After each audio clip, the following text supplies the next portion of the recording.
Navigating Sexual Health Services and Sexual Health Information Online. This is a copy of a short presentation delivered to the public panel of BASHH on the 10th of October 2015. I'll just begin by introducing myself. My name is Terry Hudson. I'm a GP at the University Health Service at the University of Sheffield. Our patient list comprises of just over 30,000 individuals, most of whom are students between the ages of 18 and 25. We have a blend of international students and home UK students. And given the demographic we look after, it's fair to say that sex is definitely on the agenda. Consequently, I have developed a keen clinical interest in sexual health and also in using innovative technologies to deliver public health and health promotion information. One of our core achievements over the past year has been the development of a smartphone app, Sheffield UHS, which has been designed to signpost our students to relevant health information, including sexual health resources, mental health information, how to look after themselves when they're unwell, and what to do in an emergency. Additionally, this app allows the patients to book appointments online and to access parts of their medical records via our clinical system. I've been asked to come and speak to you today by Craig Tipple, who is the chair of the BASHH Public Panel. This invitation followed an online debate around sexual health information on the WeDocs community group on Twitter. The particular conversation in question was titled, "See, Son and Sex, what do you advise your patients?" There are many interesting questions posed about the types of information and the level of detail we give to patients about sexual health when they're planning on travelling abroad.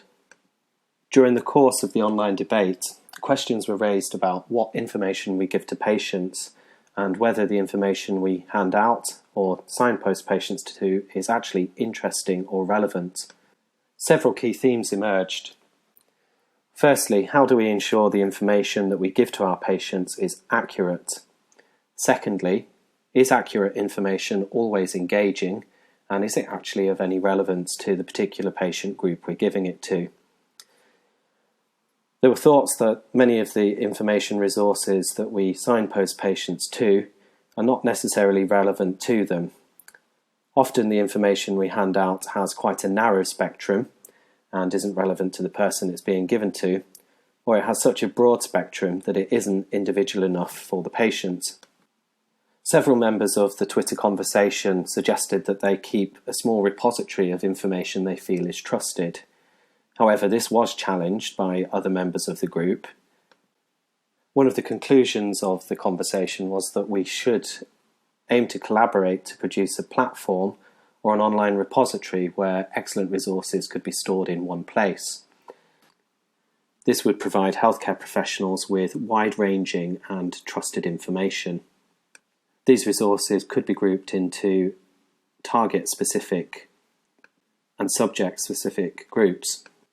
This could allow healthcare professionals to access relevant information more quickly. We did feel that such a collaborative effort would need to be quality controlled to ensure that the collection was accurate and trusted. The conversation evolved to the point where we felt that this collection ought to be either peer-reviewed by healthcare professionals or better still being peer-reviewed by the people who use it, the sexual health service users.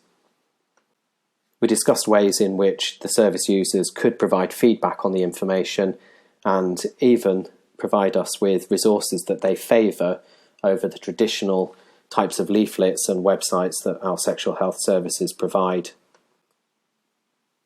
Moving forward, we need to consider what constitutes good information. Is good information simply information that has been written in an accurate way by a trusted organisation such as the Family Planning Association? Do our patients prefer to read PDFs or read written information that's been provided in the form of a leaflet? During the course of the Twitter debate, there was some criticism drawn to many of the written materials that are given out. There's also some criticism that many of the written information resources that we have are narrow spectrum and don't really necessarily fulfill the needs of what our patients really want to know. Some members of the group mentioned that they have some good video resources that again have been produced by trusted sources. And additionally, some of us recommend sexual health apps and travel apps. Putting this into context, do the current resources we have adequately and necessarily answer the questions our service users want? In a consultation context, it's often worth thinking about the information we give out. Can you honestly say that every single information resource you've given to a patient is something that you've personally read and digested yourself? Did you really find the last leaflet that you gave out interesting? Was it engaging, and did you feel it was relevant? Or could this be done better? Would a jobbing GP such as myself be confident in being able to find a resource on what might be considered a difficult conversation topic? And do many of the resources we give out cover wider areas such as relationship dynamics, keeping safe whilst travelling abroad, considerations such as sexual assault, the age of consent in a foreign country, or questions that some may find obscure sexual practices? There are lots of excellent resources that cover these topics available on the internet and in other places. Unfortunately, many of them are not written by trusted organisations or organisations that are held in high esteem by the medical profession. Consequently, these resources are not trusted or considered to be bad. Just think how many of us in here would be happy recommending a Facebook post as a source of information to one of our service users. I can give an example of a Facebook post that I've came across that was incredibly well written. However, given that it was written by a member of the public, there's always the fear of signposting patients to this information in case there's any factual inaccuracies. However, that doesn't necessarily mean it's a bad resource. Given the viral nature of social media, it's quite possible that this resource has probably reached more people than many of our leaflets do. It's therefore really worth considering what good information is. Is good information simply information that's written well and by a trusted organisation, or is it actually information that's going to be engaging and read by the people that matter, and that's our service users? So before I move on to talk in detail about how we engage and assess our service users' response to information, I just want to draw an analogy here. Think about the last time you went on holiday. Let's imagine hypothetically that you've got a location and you've got a flight booked. However, you haven't booked a hotel. We need to think about how we would go about finding a hotel in the foreign location. So, some of us may go for written materials such as looking at a holiday brochure. Some of us might have a chat to our friends and find out, have they been to these areas? Have they got any recommendations about any local hotels? And what do they think about the hotels they've stayed in? Some of us may well visit the travel agents or look on the travel agent's website and see what kind of things they've got recommended. In many respects, these are the same processes that our service users go through when they're thinking about asking a question about a sexual health topic. A young female who's considering the oral contraceptive pill may well pick up a written leaflet from her GP surgery. She may well go and chat to her friends or chat to a healthcare professional. She may well look online, and in the context of young people, in my personal experience, in my practice, the internet seems to be the number one source of information for them. Their sources of information do range from trusted websites such as the NHS Choices website, but more often than not they find their information on online forums and Facebook. Going back to the hotel booking, one thing that many of us now do is look on TripAdvisor. So TripAdvisor is a website where the hotels are all listed. The resources on TripAdvisor are peer-reviewed. And when I say peer-reviewed, I'm not talking about the traditional peer review that we may find in a medical journal, but actually peer-reviewed by the people who are visiting the hotels, peer-reviewed by the people who could well be visiting the sexual health resources. TripAdvisor gives different resources, different hotels, different attractions a star rating based on what the users fed back. It also segments the user base into different groups, such as families, business people, people travelling alone, and people travelling as couples.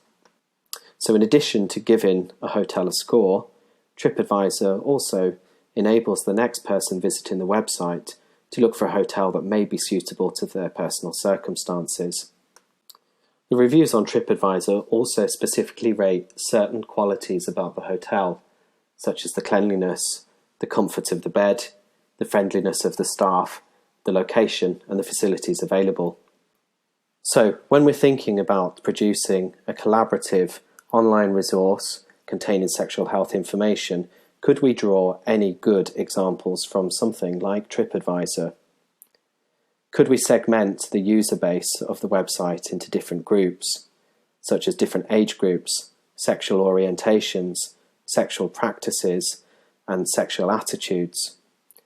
Could we ask users to feed back on specific points that the sexual health resource provides, such as the quality of the information, the style of the information, whether they felt it was relevant to the topic they were looking for, and whether they enjoyed it overall? We could also ask the user base whether they wish to comment any further in written text. Platforms such as TripAdvisor give users a very powerful voice.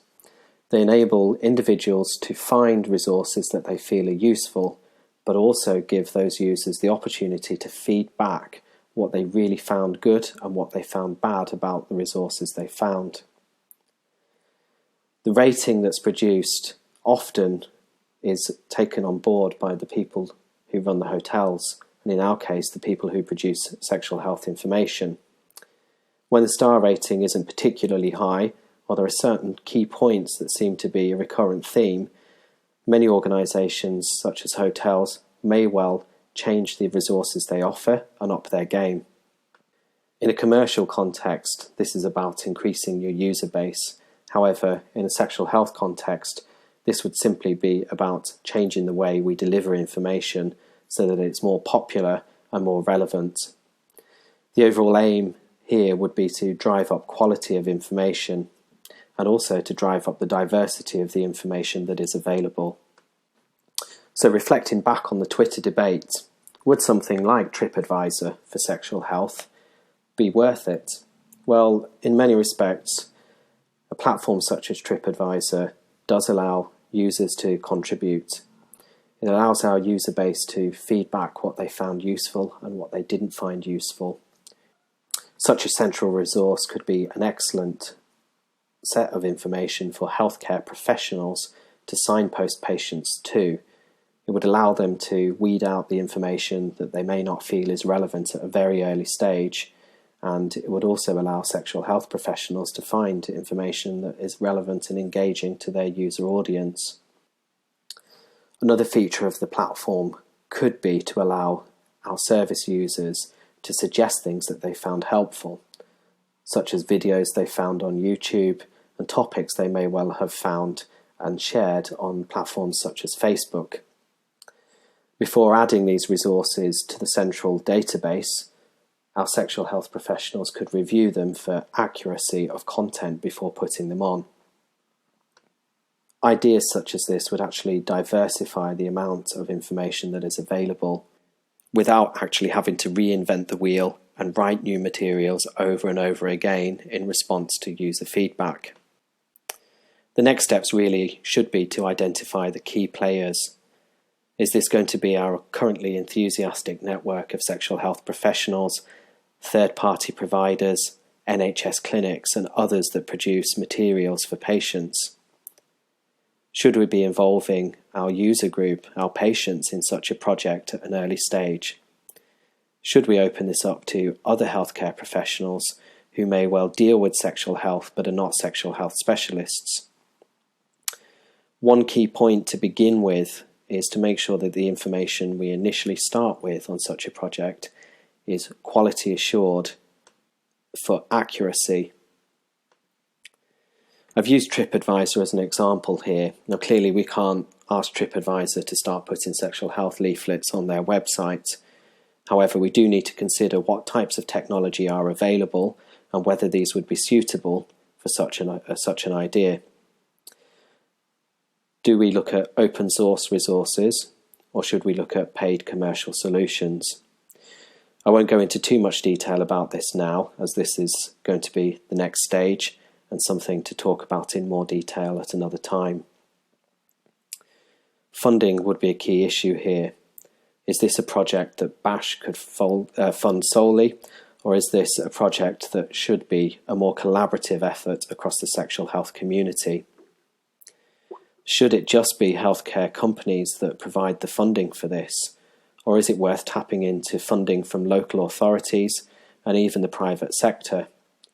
Take, for instance, a condom manufacturer. They produce plenty of online videos, which you may well have seen yourself. Are these something that we could feed into the platform as something that would be considered a trusted and good sexual health resource?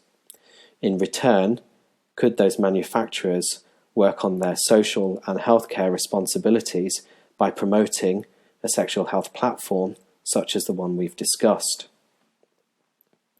Additionally, there's going to be a significant investment in time needed, and this needs to be considered. Is this something that's going to be done as a small-scale project within BASHH, or is this going to be a larger collaborative effort? How do we find the people? How do we find the resources? And how do we commit people's time? Thank you for listening to this short online presentation, and you can find more information on my Twitter page @Dr. Terry Hudson.